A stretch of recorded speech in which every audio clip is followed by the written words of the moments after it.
అక్కడ 1965లో వార్‌లో పాకిస్తాన్ వాళ్ళు యాహియా ఖాన్ కూడా మా దాకా వచ్చాడు. మా హెడ్ క్వార్టర్స్ దాకా. తర్వాత ఇది సెటిల్మెంట్‌లో వాళ్ళు వెనక్కి వెళ్ళారు. మనం దానికి బదులుగా ఇంకో భూభాగం వాళ్ళకి ఇవ్వాల్సి వచ్చింది. కానీ సార్ మోడీ గారు కాశ్మీర్ గురించి అనౌన్స్ చేసిన రోజున ఎలా అనిపించింది సార్? మీకు ఎలా అనిపించింది? 370 అంత ధైర్యం ఉండగలిగింది. ఇన్ని పార్టీస్ చూసాం, ఇన్ని గవర్నమెంట్స్ చూసాం, దానివల్ల ఎంత బాధ అనుభవిస్తున్నామని చూసాం. కానీ అంత దమ్ము ఎవరికి లేదా అని చెప్పి అనిపించింది. దాని తర్వాత బ్లడ్ బాత్ అవుతుంది, అదవుతుంది, ఇదవుతుంది అందరూ చెప్పడమే నెగటివ్గా చెప్పారు. కానీ వాళ్ళు చేసిన ప్రిపరేషను, అది ఎప్పుడైతే పారామిలిటరీ ఫోర్సెస్ని కాశ్మీర్లోకి పంపించారో ఏదో పెద్దదవుతుంది, అది ఏమవుతుందో తెలియదు. అందరూ ఏవేవో ఆలోచిస్తున్నారు. కానీ ఫైనల్గా అమిత్ షా గారు వచ్చి ఐఎమ్ ప్రెజెంటింగ్ దిస్, అది తీసేసాము, ఇది ప్రొక్లెయిమ్ చేస్తున్నాము, ఇది ఇంట్రడ్యూస్ చేస్తున్నాము అని చెప్పి. దాని తర్వాత వచ్చిన ఫలితాలు చూస్తే ఎంత ఆనందం వేసిందో. ఇప్పుడు నిజంగా అది భారత భూభాగము అని. ఇంతకుముందు అనేవాళ్ళు మీరు ఇండియా నుంచి వచ్చారా అనేది. మేము ఇండియా నుంచి, మిమ్మల్ని రక్షించడానికే ఉన్నాం. అప్పుడు ఎప్పుడైతే వాళ్ళ ఇది ఇన్ సివిలియన్ క్లోత్స్ వాళ్ళ ఆర్మీ పర్సనల్ కాశ్మీర్ శ్రీనగర్ దాకా వచ్చేవాళ్ళు, అప్పుడు మన సైన్యం అక్కడ ల్యాండ్ అయ్యి వాళ్ళని తరిమి కొట్టకపోతే ఎక్కడుండేది శ్రీనగర్? అంత చేసినా కూడా వాళ్ళ ఎలియనేషన్ వాళ్ళకి పెంచుతూ వచ్చారు. దాన్ని కలపడానికి ఎవరు కృషి చేయలేదు. దాంట్లో పాకిస్తాన్ వాళ్ళని మీకు ఇది ఇవ్వలేదు, మీకు ఇవ్వలేదు, మీరు ఇండిపెండెంట్ అని చెప్పి అది సుప్రీంకోర్టు దాకా కూడా వెళ్ళారు కదా. అదంతా బూటకమని తెలిసింది కదా. లీగల్లీ మారల్లీ వాళ్ళు చెప్పిందంతా అబద్ధం అని తెలిసింది కదా. ఇంటర్నేషనల్ ఫోరాలో కూడా పెద్దదానికి ఏదో చేసేసాము అని చెప్పి అనలేదే. ఇదే ఒకవేళ 50 ఏళ్ల క్రితం 70 ఏళ్ల క్రితం చేస్తుంటే ఇంకా బాగా డెవలప్ అయ్యేవాళ్ళం కదా అని చెప్పి అనిపిస్తుంది. ఇక ఎవరు న్యూస్లో కూడా చూశాను, ఇండియాలో ఇది విద్రోహ చర్యలు బయట నుంచి అక్కర్లేదు, లోపలే ఉన్నారు అని. అది విని బాధేస్తుంది. అంటే దేశభక్తి అనేది మనందరికైనా, మనం మాట్లాడుకుంటున్నాం మనకేనా, అది ప్లాన్ చేసే వాళ్ళకి లేదా? ఏ జాతి కానీ, ఏ మతం కానీ, ఏ సాంప్రదాయం కానీ, ఏ పొలిటికల్ పార్టీ అయినా కూడా పవర్ కోసం ఇండియాని నిర్దోషులను బాంబు పెట్టి ఇది ఎక్కడో చేయడం, అటువంటి స్థితులు కలిగించడం ఎంత దుర్మార్గపరు చర్య. దానికి unfortunately perhaps as a army man మాకు వాళ్ళని ఇది చేసే, వాళ్ళని తాట తీసే పవర్స్ లేవు. అది police powers with the local అడ్మినిస్ట్రేషన్తో. లేకపోతే వాళ్ళని ఎప్పుడో అదుపులో పెట్టాలి. అంటే కొన్ని ఓట్ల కోసం మనం ఏమన్నా ఇట్లాంటివి చేస్తే, వాళ్ళకి దోహదం చేసి ఇది చేస్తే ఎంత ఇది మన అమ్మకి ఇది వ్యతిరేక అన్యాయం చేసిన వాళ్ళమే అవుతాం. అది hopefully the present leadership or who are thinking of this వాళ్ళు గ్రహిస్తారనుకుంటున్నాను.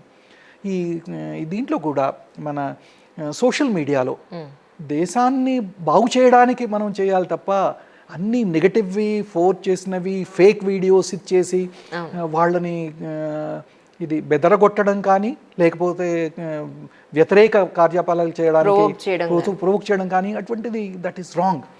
ఈ ఐటీ బిల్ తెచ్చి దాన్ని సరిగ్గా ఉపయోగించి ఇట్లాంటి వాళ్ళని కఠిన చర్య తీసుకుంటేనే వాళ్ళకి గుణపాఠం వస్తుంది. They should be in there limits. Exactly sir, quality control అనేది లేకుండా పోయింది. అవునండి.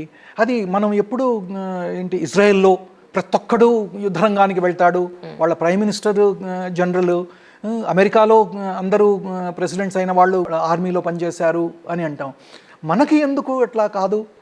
అది వెళ్తేనే కదా తెలిసి వచ్చేది. Exactly sir. అంటే ఆంధ్రాలో పుట్టి, ఇది ఆంధ్ర ప్రదేశాల్లో పుట్టి, ఎక్కడో సియాచిన్ గ్లేషియర్లో ఇది ఎవరో వస్తుంటే వాడిని రక్షించడానికి నానా తిప్పలు పడుతూ అక్కడ వాళ్ళు పనిచేస్తుంటే ఇక్కడ ఉండి మిమ్మల్ని కిందికి లాగుదాం, మీకెందుకు ఇది, మీరెందుకు బాగుపడుతున్నారు, నేనే బాగుపడాలి అని చెప్పి అంటే అది చాలా యూనిటీ దురదృష్టకరం. లేకపోవడం నిజంగా యూనిటీ అనేది ఉంటే అలా ఉండదు యాక్చువల్గా. ఇది చేయడానికి ఇదే మీరు చెప్పినట్టు సామాజికంగా సొసైటీలో దాన్ని అవేర్నెస్ తేవడం చాలా ముఖ్యమండి.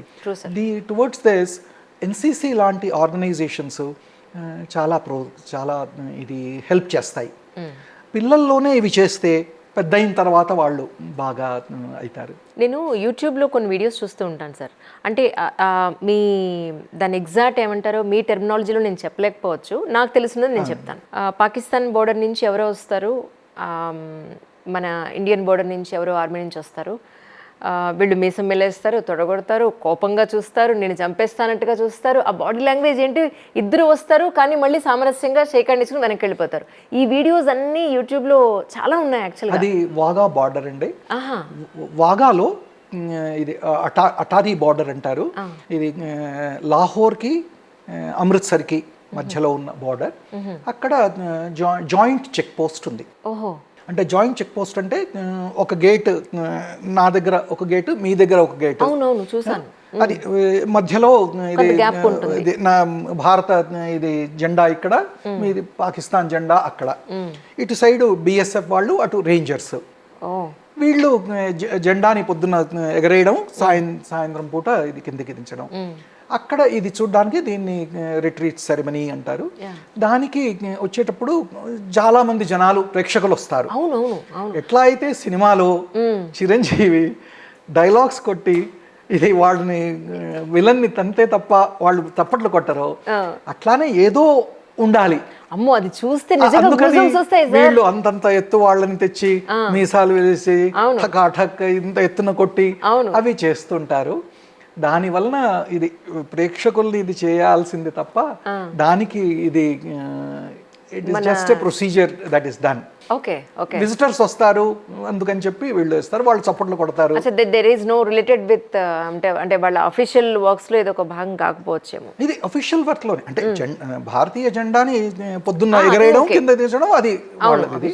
తర్వాత అది క్లోజ్ చేయడం, అది గేట్ ని క్లోజ్ చేయడం, ఇదనమాట. అది జాయింట్ చెక్ పోస్ట్. ఇటు నుంచి వెళ్లే వాళ్ళు, వీసా ఉన్న వాళ్ళు ఇక్కడ దాకా వెళ్ళి అటు పక్కకు వెళ్తారు. అక్కడ అటారీ బార్డర్ లో వాళ్ళు రిసీవ్ చేసుకుంటారు, చెక్ చేసుకుని వాళ్ళని పర్మిట్ చేస్తారు ఎవరికైతే పర్మిషన్ ఉందో. అటు నుంచే ఇది మన ట్రేడ్ కూడా అవుతుంది. అదండి మీరు చూస్తుంది. అదే సార్, కానీ భలే అనిపిస్తుంది సార్ వీడియో చూసి. యూట్యూబ్ లో కానీ సినిమాల్లో కానీ ఇటువంటివి లేకపోతే ఎవరు చూడరు, తెలియదు కూడా అసలు. వాళ్ళు పెట్టారు కాబట్టి నాకు తెలిసింది, బట్ భలే అనిపించింది నాకు మాత్రం. చాలా హ్యాపీగా అనిపించింది. అంటే ఒక ప్రౌడ్ ఫీలింగ్ నిజంగా. వాళ్ళంత ఫిట్ గా ఉండడం, అంత ధైర్యంగా అలా అవతల వాళ్ళ ముందు చేయడం.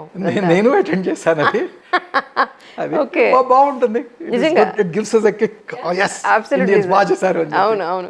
ఇప్పుడు ఎలా ఉంది సార్ కాశ్మీర్ పరిస్థితి, ఎలా ఉంది యాక్చువల్లీ? ఇవి కాశ్మీర్ అయితే ప్రశాంతంగా ఉంది, ఎక్సెప్ట్ అనంతనాగ్లో ఇద్దరు పోయారు. ముగ్గురు సివిలియన్స్కి గాయాలు తగిలాయి.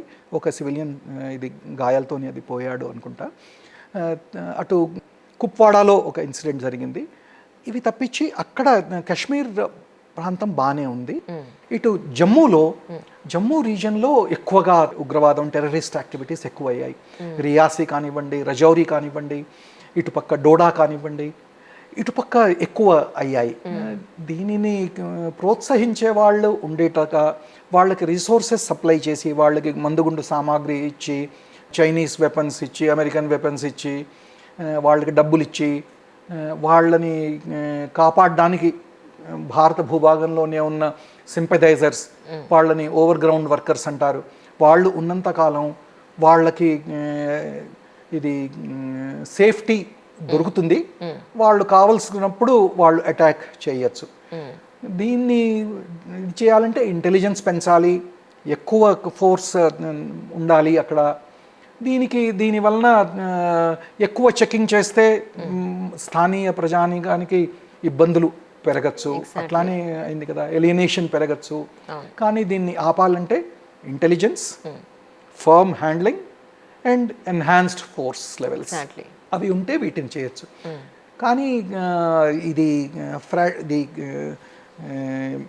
క్యాజువాలిటీస్ మటుకు ఏ ఇన్సిడెంట్లో అయినా అవ్వచ్చు.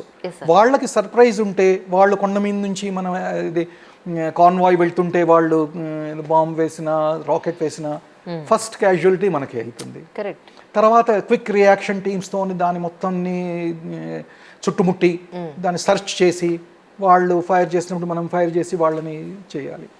టెక్నాలజీ ఉన్నా కూడా with in spite of satellites and drones ఆ థిక్ ఫాలియేజ్లో ఆ కొండల్లో వీటిల్లో అవి డిటెక్ట్ చేయలేకపోతున్నాయి. డిటెక్ట్ చేసినా కూడా ఇద్దరు మనుషులు కనిపిస్తారు, కానీ ఇద్దరిలో ఎవరి దగ్గర వెపన్ ఉంది, ఎవరు టెర్రరిస్ట్ అనేది చేయడం ఎలా?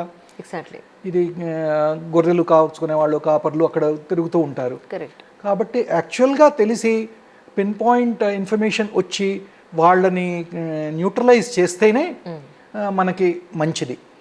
ఇది మిగతా వాళ్ళు ఇన్నోసెంట్స్ సివిలియన్స్ వాళ్ళు దీంట్లో పోతే చాలా కష్టం.